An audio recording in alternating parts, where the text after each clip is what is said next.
আসসালামু আলাইকুম রহমতুল্লাহ। টাকা ছাড়াও আপনার উপর কুরবানি ওয়াজিব, আপনি তা জানেন কি? হ্যাঁ, 1 টাকা না থাকলেও কুরবানি আপনার উপর ওয়াজিব হতে পারে। কুরবানির জন্য শর্ত হলো ধনী হওয়া। আর ধনী শরীরী পরিভাষায় ধনী বলে যার উপরে নেসাবের পরিমাণ সম্পদ কুরবানির দিন সমূহে ঋণ থেকে মুক্ত থাকা অবস্থায় সাংসারিক মৌলিক নিত্য প্রয়োজনীয় মৌলিক জিনিসের অতিরিক্ত হিসাবে নিজস্ব নিরঙ্কুশ মালিকানাধীন বৈধ বা হালালভাবে উপার্জিত সম্পদ, এটা যদি নেসাবের পরিমাণ কুরবানির দিন সমূহে থাকে, কোরআন সুন্নাহর পরিভাষায় আমি আপনি ধনী। এজন্য জাকাতের নেসাব আর কুরবানির নেসাব ব্যবধান আছে। জাকাতের নেসাবের জন্য জাকাতযোগ্য সম্পদ হওয়া জরুরি। কুরবানির জন্য যেই কোনো বৈধ সম্পদ হলেই কি চলে, জাকাতযোগ্য হওয়া শর্ত না। জাকাতের জন্য আরেকটি শর্ত হলো চাঁদের হিসাবে পুরনো 1 বছর মালিকানা দিন থাকা লাগবে। কুরবানির জন্য 1 বছর থাকা জরুরি না, কুরবানির দিন সমূহে থাকলেই কি চলবে। জাকাতের জন্য মালে নুমা বর্ধনশীল মাল হওয়া শর্ত, কিন্তু কুরবানির জন্য বর্ধনশীল মাল হওয়া কোনো শর্ত না। অর্থাৎ আপনার মালিকানাধীন কুরবানির দিনে নেসাবের পরিমাণ সম্পদ থাকলেই কি আপনি ধনী আর আপনার উপরে কুরবানি ওয়াজিব।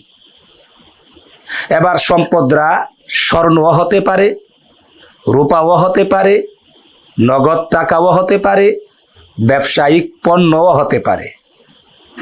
আপনার ঋণ থেকে মুক্ত থাকা অবস্থায় মৌলিক প্রয়োজনের অতিরিক্ত হিসাবে এই সম্পদরা যদি থাকে নেসাবের পরিমাণ, আর বর্তমান বাজার দরে নেসাব, মনে করুন আজকের বাজার দরে 2024 সালে এই জুন মাসের 8 তারিখে যদি 1000 টাকা বড়ি রূপা হয়, 52.5 বড়ি রূপার দাম 52,500 টাকা, অথবা 1,500 টাকায় যদি ধরেন তাহলে 52.5 বড়ি রূপার দাম হবে 78,750 টাকা।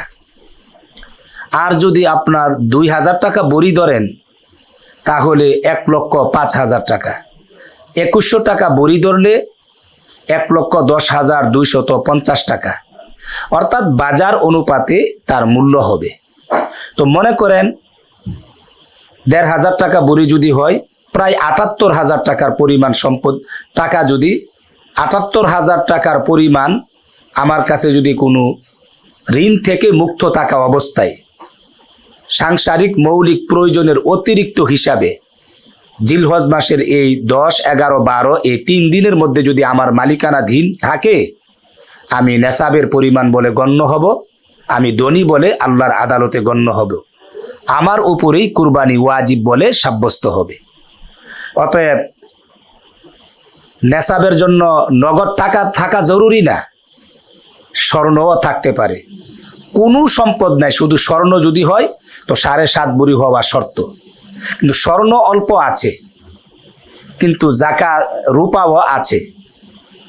তাহলে স্বর্ণ রূপ, অথবা আপনার উদাহরণস্বরূপ আপনি যদি পুরুষ হন, আপনি ওই যে বিবাহের সময়ে যে আপনি যে একটা শেরওয়ানি ক্রয় করেছেন কিন্তু এখন ব্যবহার করেন না, ঘরের মধ্যে এটাকে সংরক্ষণ করে রেখে দিয়েছেন, অথবা বিবাহের সময় আপনার দাদা শ্বশুর নানা শ্বশুর একটা আংটি দিয়েছে স্বর্ণের, ব্যবহার করেন না, পুরুষ হিসাবে বৈধ অবৈধতার ব্যাপার আছে, কিন্তু স্বর্ণটা বিক্রি করলে মূল্যমান আসবে, তাহলে এই স্বর্ণটাও আপনার নেসাবের মধ্যে গণ্য হবে।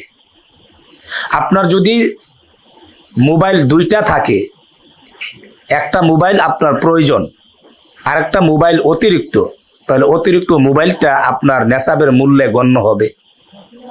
আপনার যদি 2টা বাড়ি থাকে, তাহলে একটা বাড়ি আপনার ব্যবহারের জন্য মৌলিক প্রয়োজন, বাকি বাড়ির মূল্য মানটা নেসাবের মধ্যে গণ্য হবে। আপনার যদি জমি 50 বা 30 কানি জমি থাকে, তাহলে যেই জমি দিয়ে আপনার প্রয়োজন হয়ে যায়, পুরা হয়ে যায়, এটা বাদে বাকি অতিরিক্ত যে জমি, যেই জমিটার প্রয়োজন পড়ে না, আপনার ব্যবহারিক প্রয়োজনে পড়ে না, কিন্তু এটার মূল্যমানটা আপনার জন্য নেসাবের মধ্যে শামিল। এই হিসাব করলে দেখা যাবে যে 1 টাকাও লাগবে না। 1 টাকা ছাড়াও কোনো না কোনোভাবে আমার মালিকানাধীন এই সম্পদগুলোকে একসাথে করলে 52.5 ভরি রূপার মূল্যমান, ওই মূল্যমানের সমপরিমাণ সম্পদ যদি এই কুরবানির দিনে থাকে, আমার উপর কুরবানি ওয়াজিব হয়ে যাবে।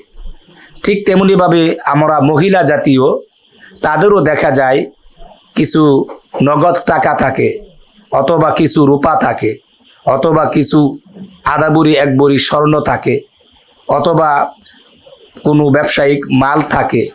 সবগুলোর মূল্যমানকে একসাথে করে 52.5 ভরি রূপার মূল্যমান আজকের বাজার দরে যা হয় তা পরিমাণ যদি আপনার কাছে থাকে, আর এই পরিমাণ সম্পদ যদি কুরবানির দিন সমূহে আপনার মালিকানা দিন থাকে, আপনি ধনী, আপনার উপরে কুরবানি ওয়াজিব হয়ে যাবে।